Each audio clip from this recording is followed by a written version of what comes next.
Excuse me. In just a moment, the funeral service will begin. But before it does, I'd like to ask if you have a cell phone on you, if you wouldn't mind turning it off or setting it to silent, it'd be appreciated if it's not heard during the funeral services. Thank you.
So meaningful to see so many friends and members of Sybil's family here together. If I don't know whether you had a chance to see Sybil's great-granddaughter Lucy walk in with her beautiful sweater, beautifully knit together, and it's gorgeous, and I know it's going to warm you each and every day that you wear it. But looking out at all of these extraordinary and wonderful people who filled this room with love, it just shows how our lives are all intertwined with each other. And I know that your presence means so much to the family. In the words of Ecclesiastes, a season is set for everything. It's a time for every experience under heaven, a time for dancing and a time for wailing, a time for birthing and a time for dying, a time for speaking and a time for silence, a time for seeking and a time for losing. And the time for mourning is a complicated time filled with many emotions and memories, both bitter and sweet.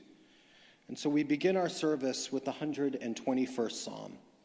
It's a psalm that bids us to look up to the mountains, for Sybil was a source of uplift to her family and her friends, and her goodness will be a permanent marker in their lives, not unlike the lofty peaks of the highest heights. And so great privilege to call upon Cantor Barash, who's going to lead us in the 121st Psalm.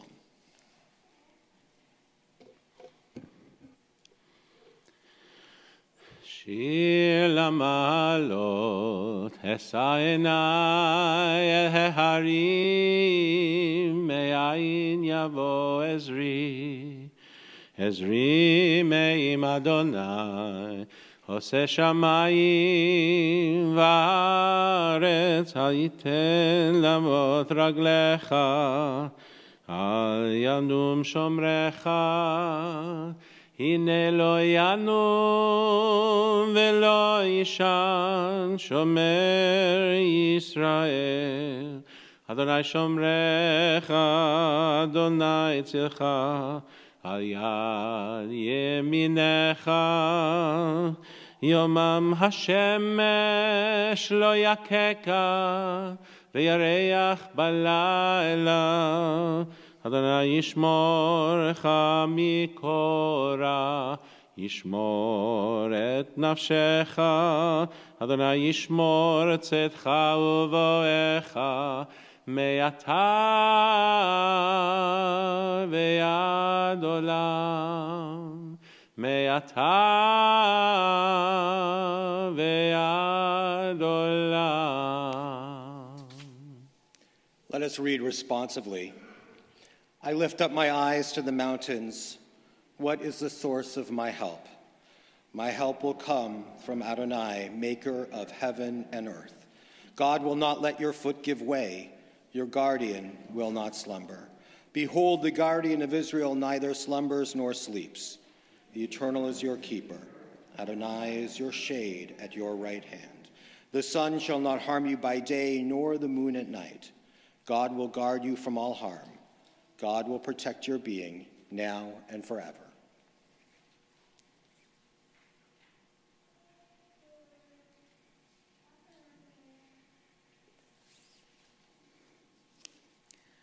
Birth is a beginning and death a destination.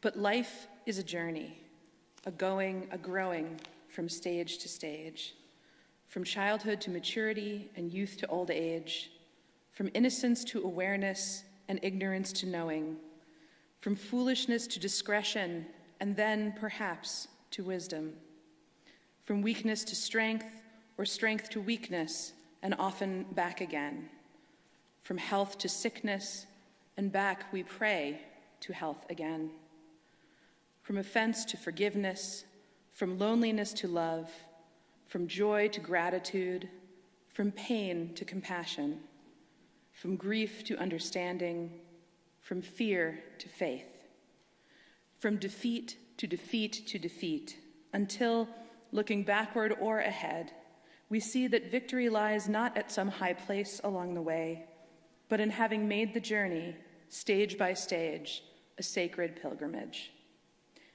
Birth is a beginning and death a destination, but life is a journey, a sacred pilgrimage made stage by stage to life everlasting.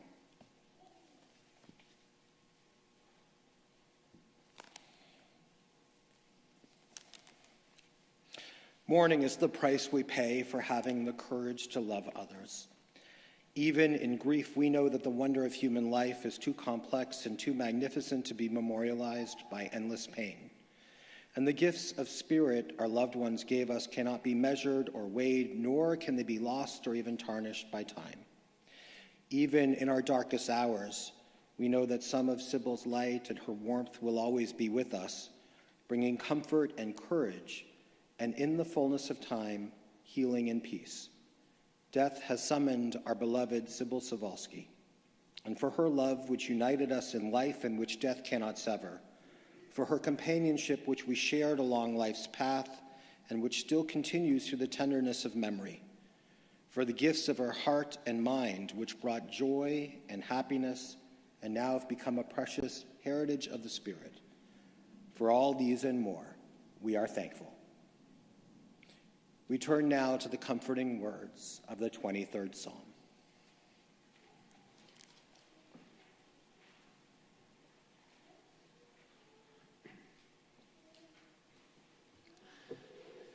מזמור לדוד,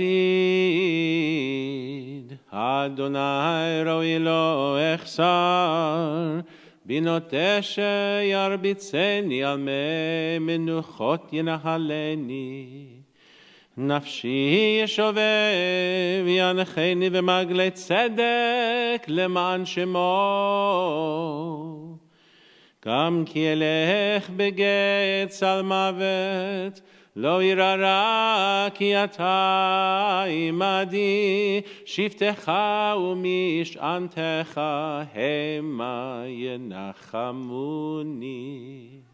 תערוך לפני שולחן נגד צורריי, דשנת בשמן ראשי, כוסי רוויה. אך טוב וחסד ירדפוני כל ימי חיי, ושבתי בבית אדוני לאורך ימים.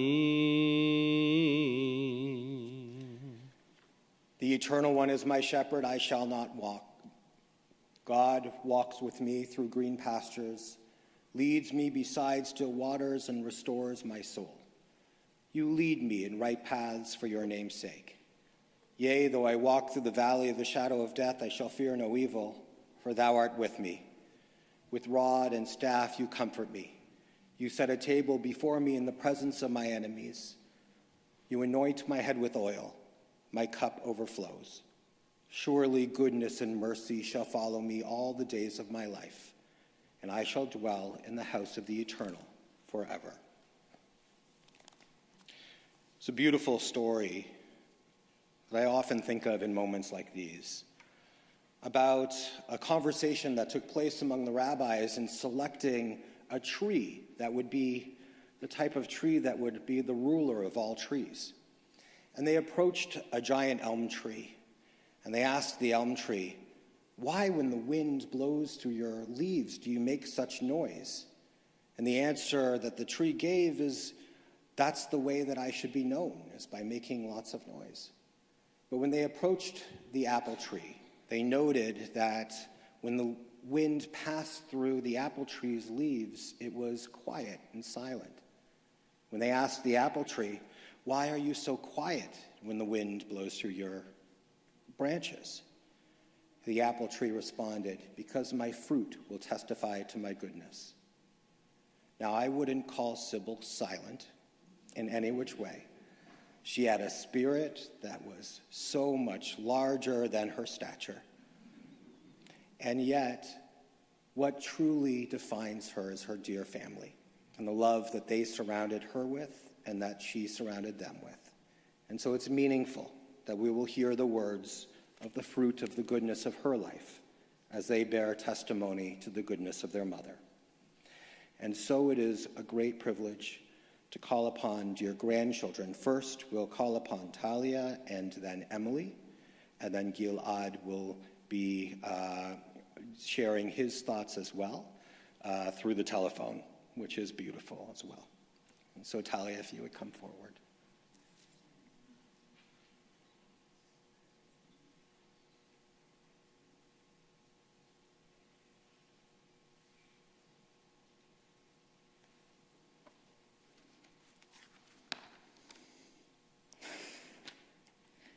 My grandma Sibby had all of our approval, though she didn't really need it. She had complete confidence that what she thought looked good, that the person that she pegged as the underdog did need more support, and that all of our mistakes were forgivable.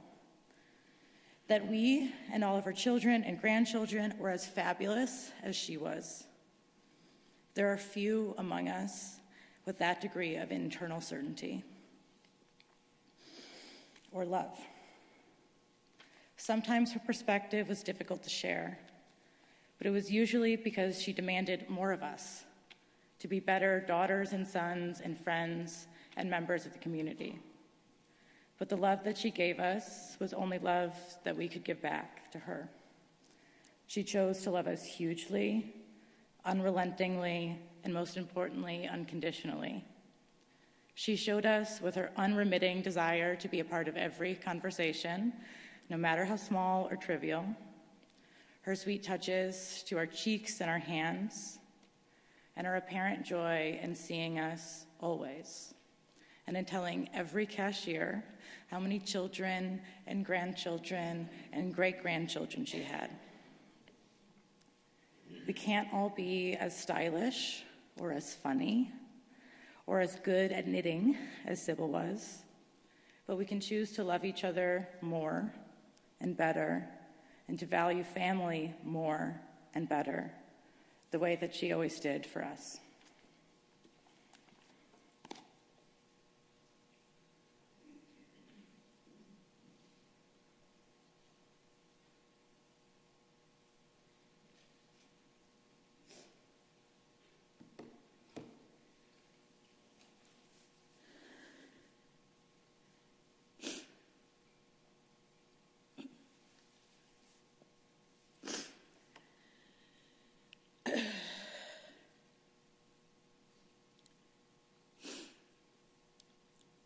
As overwhelmed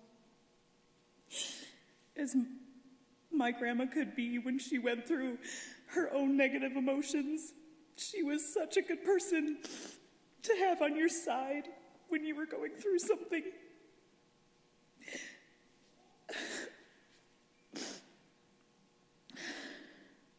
I remember a silly fight I got in with my dad one visit to my Uncle Andrew. And I was so upset, and my grandma was amazing. She just sat with me and listened, and even brought up what my dad's perspective might have been. It was amazing.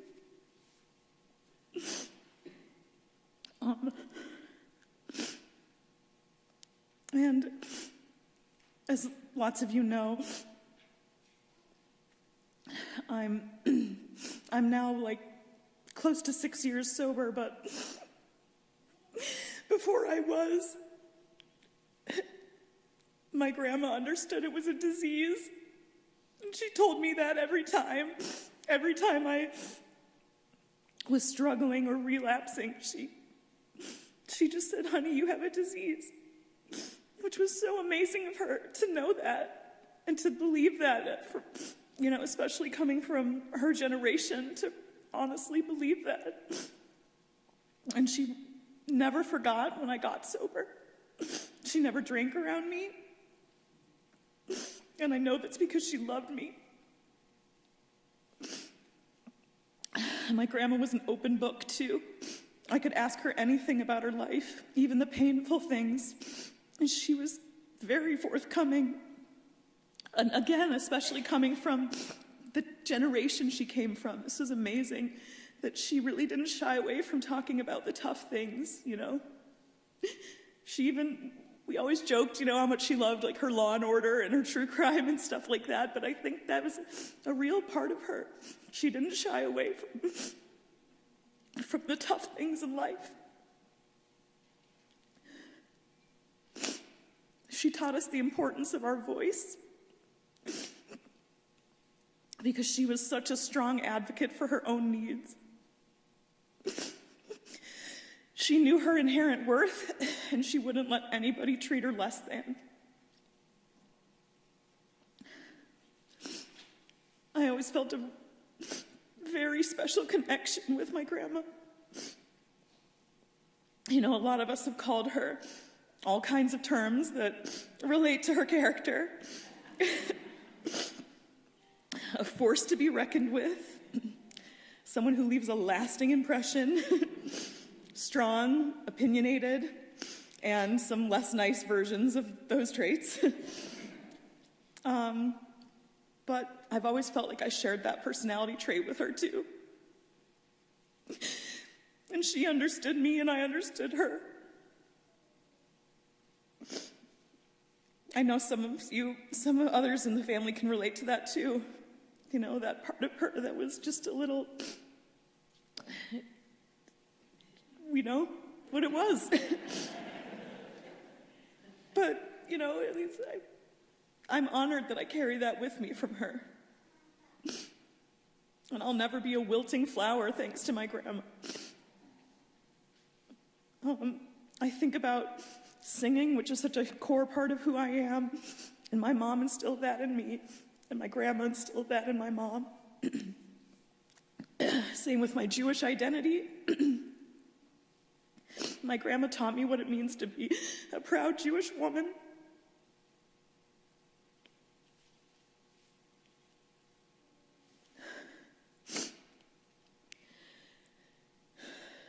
And the last thing I want to just say is, just look at this amazing family. Every person here is because of her. Even the people that are married into the family. I mean, you'd have no one to marry with if Grandma didn't make it possible, you know? And we're an amazing family. We're one of those families you could, make a movie about or write a beautiful novel about, you know? And it would be full of drama but amazing. You know, we're accomplished and we're so full of life and vibrant. And all of that is thanks to Grandma. She was the matriarch of this amazing family, and that's her legacy. So thank you.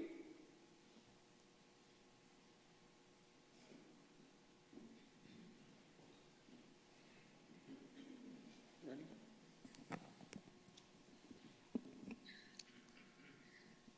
It's a delay, so he's watching it somewhere. Apologies.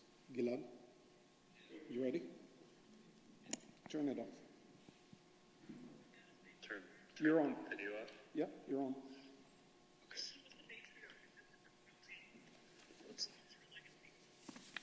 Gilad, you can speak. Yep, I'm here. Speak up.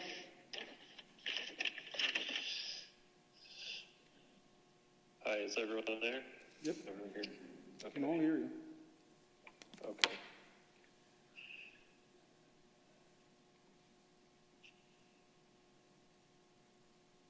Grandma, you are more of a leader and a force to be reckoned with than anyone could ever understand.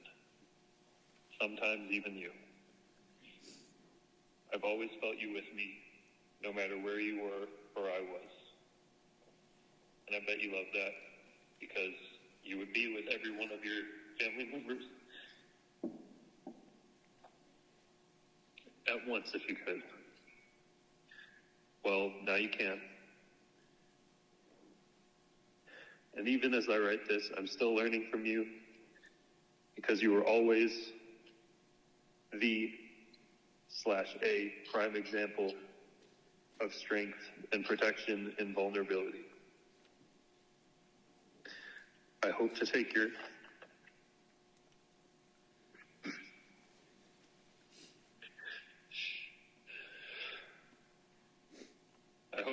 energy with me everywhere I go, so I know my own power and how great it can be if I share it with people. You need to know that your family is and always has been in good hands. All your close relatives, whom you love so much, have been watching every move we make, every breath we take, with keen eyes, like you did for those you loved, even while you were physically with them. Now you're on their team.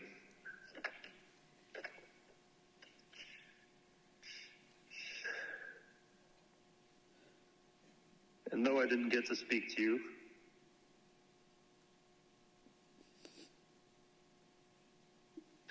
one last time before you went,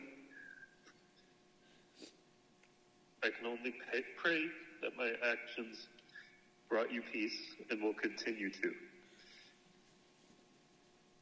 You have always taken me towards some form of responsibility, and I'm sorry for not acknowledging it to you sooner.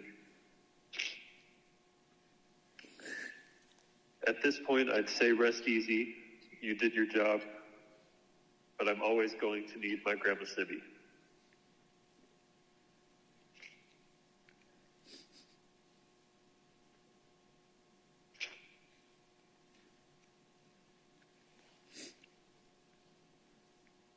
Thank you, Gilad.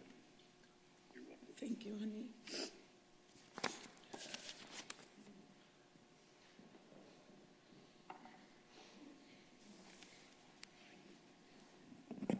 They're beautiful, beautiful memories and words shared by her dear grandchildren.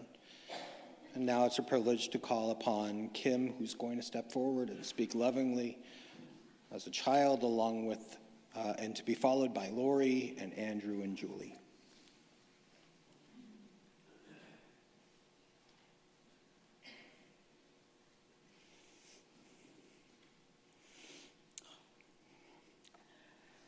Good morning. Most of you know me. I'm Sybil's eldest, Kim. This is a day I've dreaded for a long time. After losing my dad 25 years ago, I couldn't imagine life without him in it, and now, 25 years later, without my mom. Although it's a parent's job to prepare us to be independent, self-sufficient adults, it has always seemed unnatural to me to be separated from the people who have taught and guided us through our lives. I, however, along with my siblings, have been the lucky ones. Although we have all been separated by geography, we have made sure that we were never far away from each other for any significant amount of time. This dedication to one another is probably the biggest gift from our mom. She instilled in us the importance of being close and connected. She loved us with all her soul, giving us a blueprint for life. She wasn't a perfect person. She didn't get everything right, but she gave us the knowledge that no one gets it right all the time. We don't need to be perfect. We are here to love and grow stronger and more bright with every generation. Thank you, Mom, for everything you gave us. I know you're close by always, and I love you.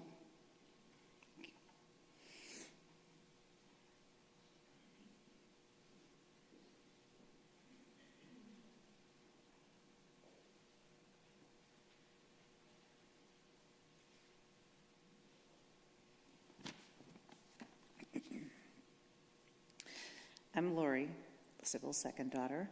I think most of you might know that. First, I'd like to thank everyone for traveling in, especially for those of you who traveled from out of town, even from LA. It's clear from the number of people sitting here and online that Sybil was a mighty force in many people's lives. I'd like to start out by just sharing a few of my favorite memories that come to mind about me and my mom. For those of you who knew me when I was little, I crocheted at the dress I wore to my bat mitzvah. My mom taught me how to crochet at a very young age, and I was really proud of the fact that I could do that, which is why I wanted to wear something I made. I have very fond memories of my mom taking me to the shop on the south side of Milwaukee, to Micah, who measured me and gave me batches of directions for me to go home and work on the dress. Then we'd go back and get more directions when I was ready for the next step. My mom understood how important it was to me to be able to accomplish this and never made me feel like it was an imposition to drive all the way to the south side on Saturday mornings to get these instructions. Another favorite memory for me is when my twins, Emily and Jacob, were born. They were the first grandchildren my mom had, and she was especially excited because of being twins. I remember her coming up and going out for lunch with us before I went back to work on multiple occasions. It was always a blast, even if all we did was errands.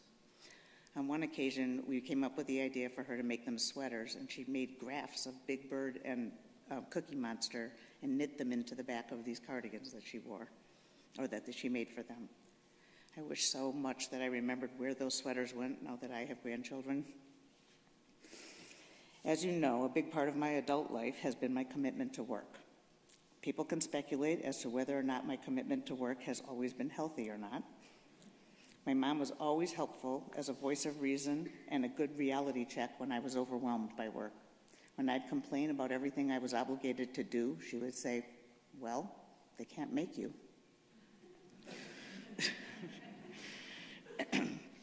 My mom was always a very strong woman who wasn't afraid to stick up for herself. Even though her self-advocacy could sometimes come across a tad abrasive, she taught me to always know my worth because she always knew hers and always modeled that for us. So much of who I am, a wife, a mother, a grandmother, a sister, a friend, and a Jewish woman, all come from my mom. I hope to honor her legacy by living with the values she taught me and rejoicing in her memory. I'm going to miss you, Mom.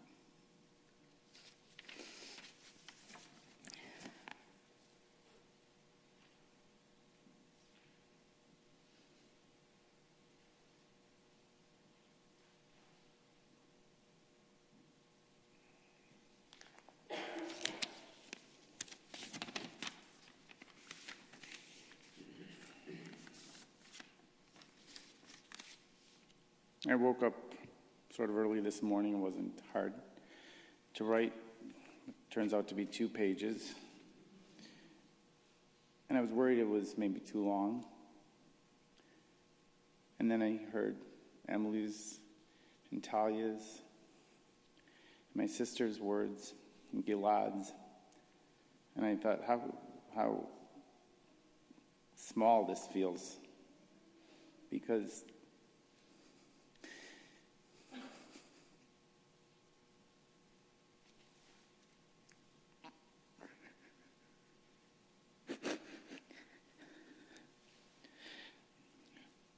how do you decide what's the most important story? How do you decide what's the most important memory that you want to leave other people with and send your mother to heaven with? Those stories are endless. The lessons are endless. So, when I think of my mom, and I have a great deal lately, and I surely will the rest of my life, I'll replay endless anecdotes and stories and memories. And as I speak of her now, I see a tiny, little, mighty mite, strong-voiced, sparkly in her appearance, beautiful eyes, coiffed, jeweled, made up, dressed impeccably, always in the truest sense of the words, a sight for sore eyes. And that's just the appearance. Far more than that, I will hear her voice, telling me detailed, vivid, technicolored chapters of her family history, which through years of animated storytelling have become infused in my own memories, as though I experienced them directly.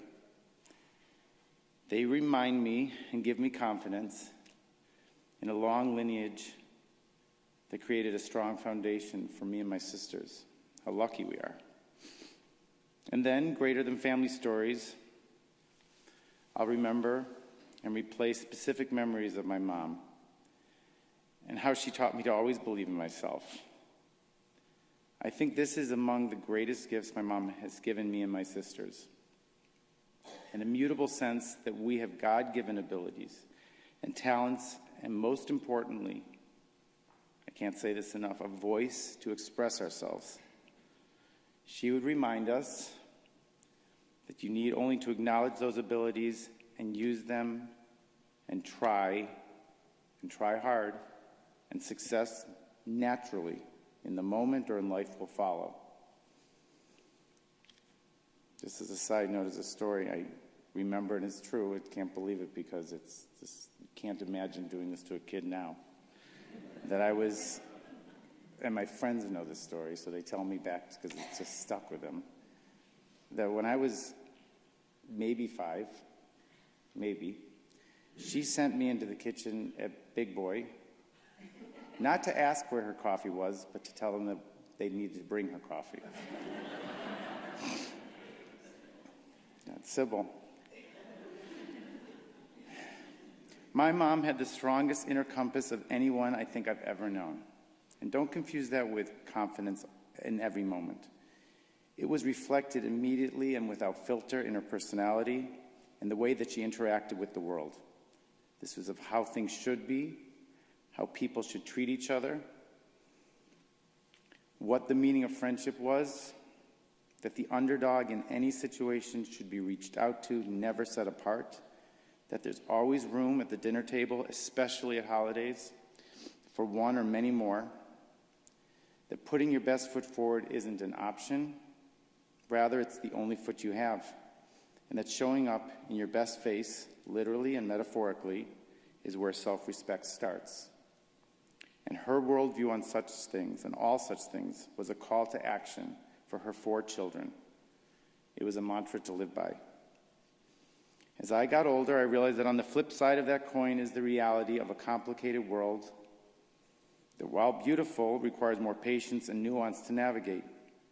I find myself every day having impressions or thoughts about something I'm facing or wanting in work, in my family life, in personal aspirations that feels more complicated than the playbook of right and wrong my mom gave me. But that isn't a failure in the message or system. It's a reminder to pause and go back to basics, to refortify from a place inside of me that draws from the core values she gave me and my sisters, from her beautiful heart and soul. Values that, in essence, remind me that no matter how challenging a situation, it's my God-given right to be creative, to receive and share love, to laugh and enjoy life, and just be happy. This was the core of my mom's being. It was her essence. And among many, it was her ability to share this with anyone she was with that was her greatest gift. My mom also had a sharp tongue, a propensity to occasional outbursts, and being, for those around her, sometimes uncomfortably outspoken. And while we may all have a tinge of PTSD for this, we also have wonderful belly-aching laughs recalling her unapologetic ways, which, of course, she wasn't remotely apologetic for. The contrast of this tiny little blonde bombshell walking directly up to pretty much anyone, a waitress, a chef, my father, you name them, and saying exactly what she thought or wanted or expected, was a sight to behold. Her lifelong nickname, the Little General, from an early age, was well earned. No one was exempt from knowing the real Sybil, no heirs ever. And in expressing herself so authentically, anyone in her midst could immediately bond with her. She had many talents, but her secret weapon, as far as I'm concerned, was twofold. It was her ability to laugh at herself, especially when she realized how much others got a kick out of her, often saying, matter-of-factly, apparently I'm very funny. And her ability to meet everyone at their own level. She took genuine interest and care in the human condition, relating to and asking about and caring for the specifics of everyone she knew. And a final chapter. Just when you might have thought that the generation of new Suvaisky grandchildren had come to a close, I had one of the greatest pleasures in life I could have ever hoped for, the birth of Lucy and Joey.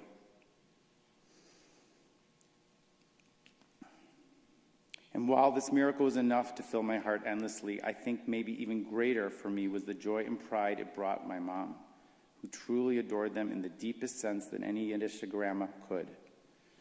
Now with her passing, all of Lucy and Joey's grandparents are in heaven. As with Papa Gino and Michael's parents, Grandma Betty and Grandpa Jim, I will tell all the stories of Grandma Sibby to them.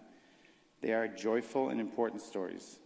They are comforting and colorful, rich and solid and character building. I want to instill in them all the great lessons I learned directly and by experience of having had Sibby as my mommy. What an honor. I and my sisters know that we are blessed and that we won the jackpot when God gave us Sybil and Jean for our parents. Not because they were perfect, because they were such beautiful, loving, and sharing humans. And there's nothing more important. All else is richer and better and more real when it follows from this. You'll be with me every day, Mom, and I pray for you a peaceful transition and elevation as your parents and brothers and my father, Papa Gino, receive you. I love you.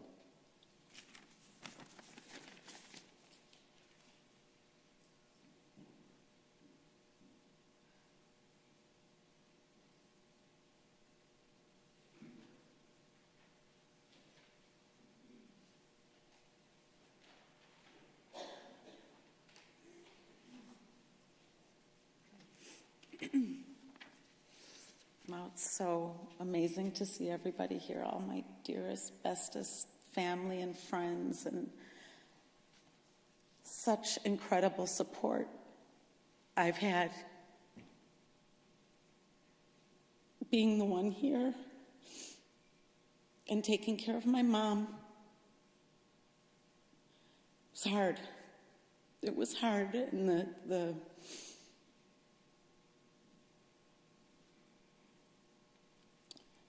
the more her memory loss took a hold of her, her essence was still there, always. I was so grateful that she remembered us. There was never a doubt.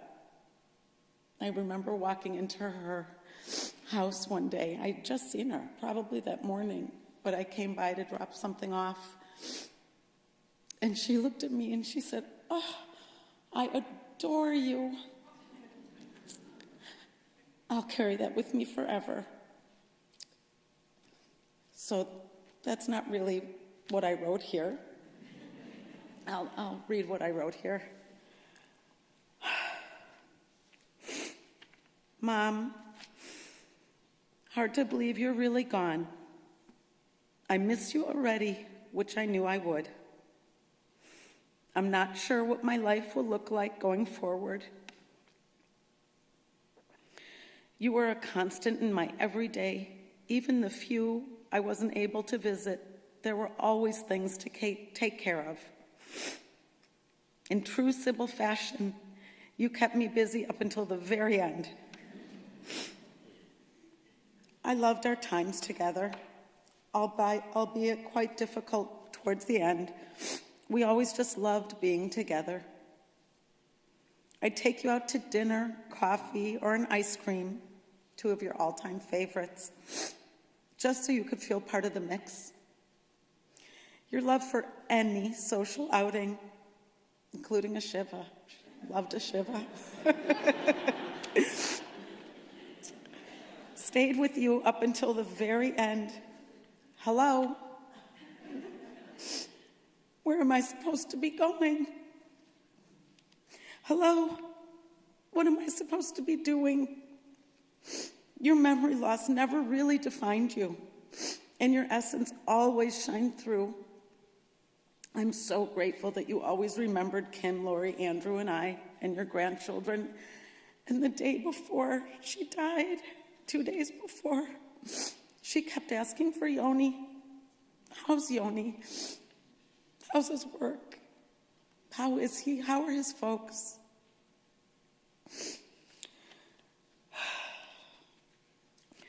My close friends and family always knew what it took for me to take care of you.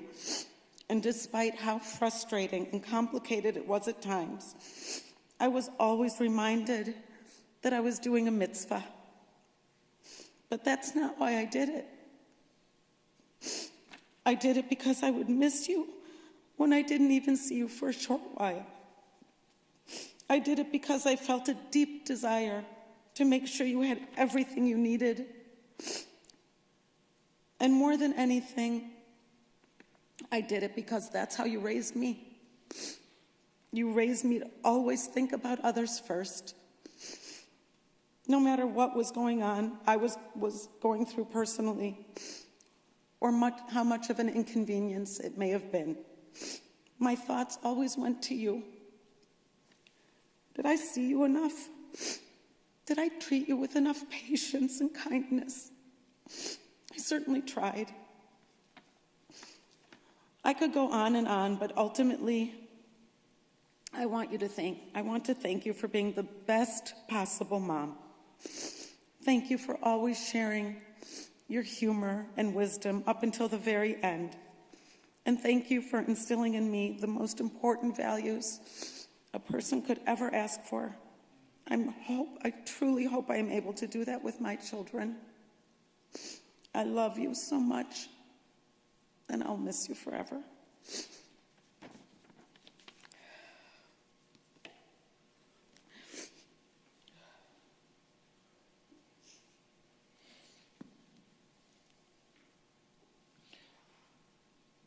Thank you for these beautiful words and beautiful memories. Our sages, they often described life as a woven tapestry, with God as the master weaver. And each thread represents our actions and relationships and the impact we leave behind. Well, Sybil used her hands and her heart to weave a life of meaning and connection and beauty. She was the steady hand that brought together different colors and textures, creating a masterpiece of love and devotion that became the foundation of her family. And as you've heard, Sybil's love and devotion wove together the very fabric of her family and community. Knitting and needlework were her genius, her art, and her joy. With every stitch, she created something beautiful, not just with yarn or thread, but with her love, her humor, her strength, her unwavering commitment to those she held dear. She was the center of her family, the hub around which all else revolved, a formidable presence who made her home a haven of love and laughter and belonging. And it's clear that her family was her greatest pride and her greatest love. And through her care and wisdom, she instilled in them the love and the kindness and the resilience that they surrounded her with as well.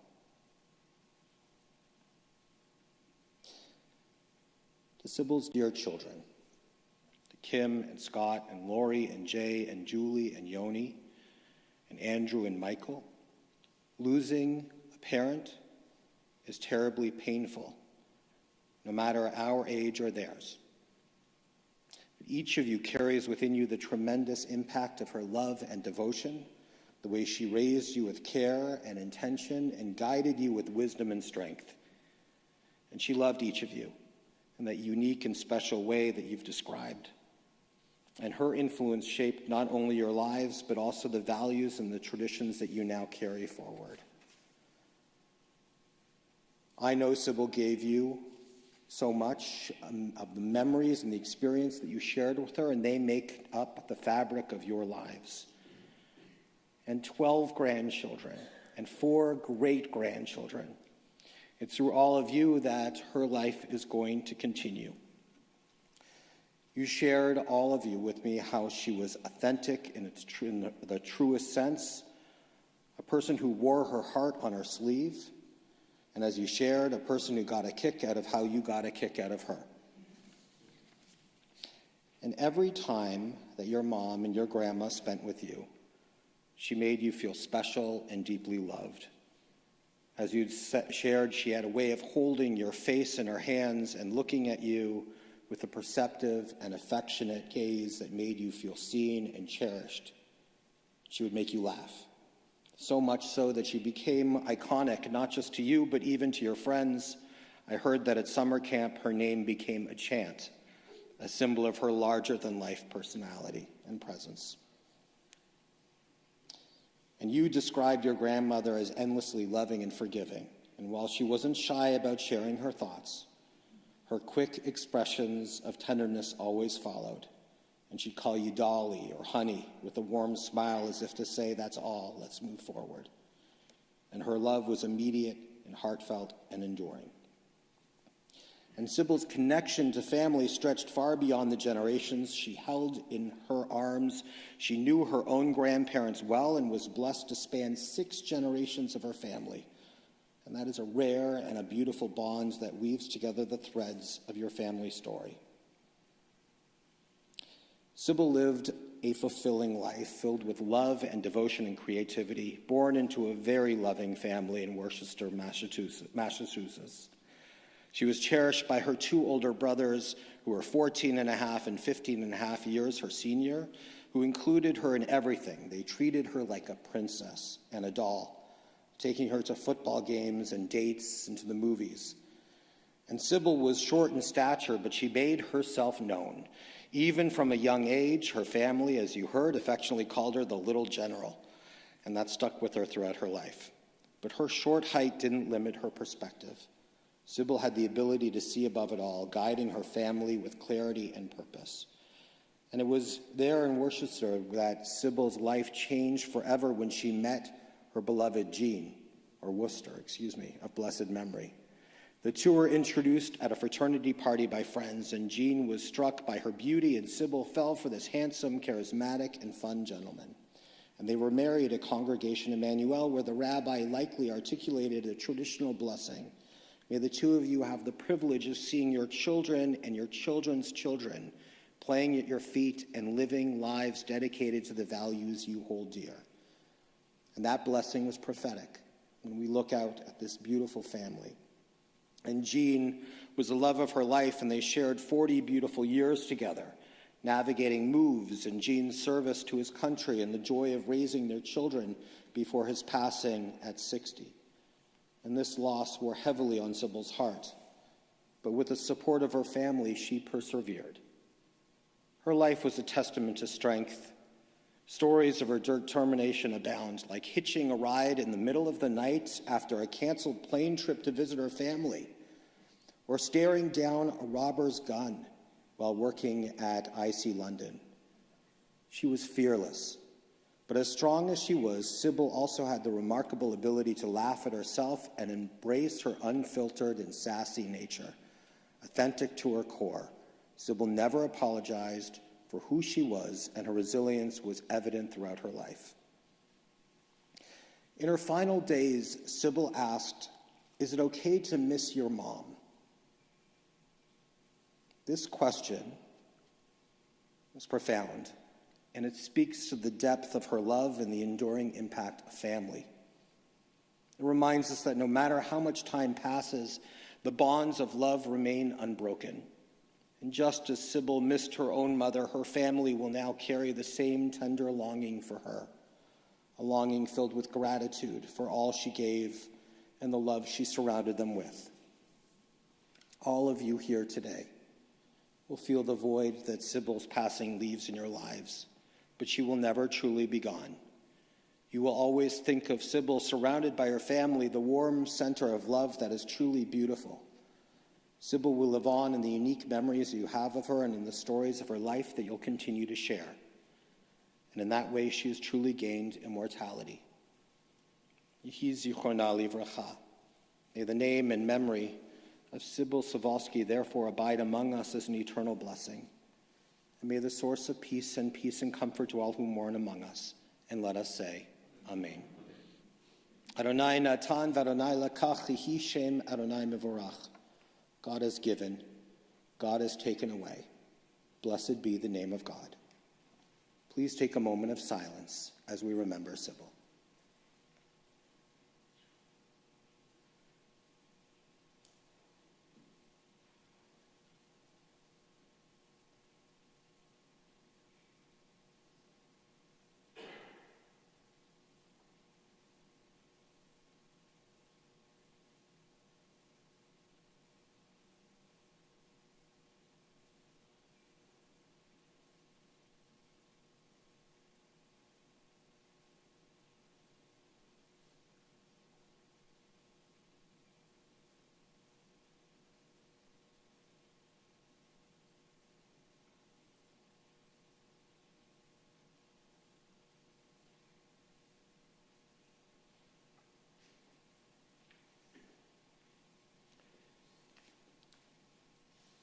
May the memory of Sybil Suvaisky endure among us as a blessing. In your own time, O God, when we too are called to enter eternity, may we leave this life secure in the faith that in your light we shall see light. In life and in death we cannot go where you are not, and where you are, hope endures. Sustained by this assurance, we invoke your name, Almighty God. Please rise now, if you are able, for El Malei Rachamim.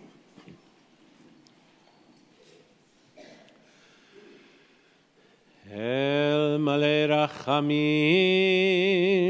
shochen במרומים המצא מנוחה נכונה תחת כנפי השכינה עם קדושים וטהורים כזוהר הרקיע מזהירים את נשמת צביה בת משה וחיה שהלכה לעולמה ברחמים, יסתיריה בסתר כנפיו לעולמים, ויצרור בצרור החיים את נשמתה. אדוני הוא נחלתה, ותנוח בשלום על משכבך. ונאמר Amen. Compassionate God, eternal Spirit of the universe, grant perfect rest in your sheltering presence to Sybil Suvaisky, who has entered eternity. O God of mercy, let her find refuge in the shadow of your wings, and let her soul be bound up in the bond of everlasting life. God is her inheritance. May she rest in peace. And let us say, Amen. Amen.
Burial will take place at Mount Zion Cemetery. If you're not sure how to get there, I do have directions, which I can give to you as you leave. These directions are not only from Congregation Shalom to Mount Zion, but they're also going to bring you right back to Congregation Shalom, where the family has invited you to join them for a meal of condolence immediately following the burial. Now, if you're not able to attend the burial but like to meet the family back here, they should be back here about 1:30. The family will also sit at Julie and Yoni's home at 310 East Juniper Lane in Mequon from the 18th to the 20th from 5 to 8 p.m. So parking's a little bit difficult there, so we've been advised to ask you to please, visitors it says, should pass the house and go to the first stop sign, at which they should take a left. Then go to the next stop sign and take a right onto Juniper Circle. They ask that everyone please park on the right-hand side of Juniper Circle. I know this is going to be hard to remember. Probably be easier if you went to goodmanbenson.com. This will all be listed there. But on your way out, if you want to pick up one of these, the directions, it's on the back-hand side. So on behalf of the family, I'd like to thank all of you for attending today, and this will conclude our services here at Congregation Shalom.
Okay.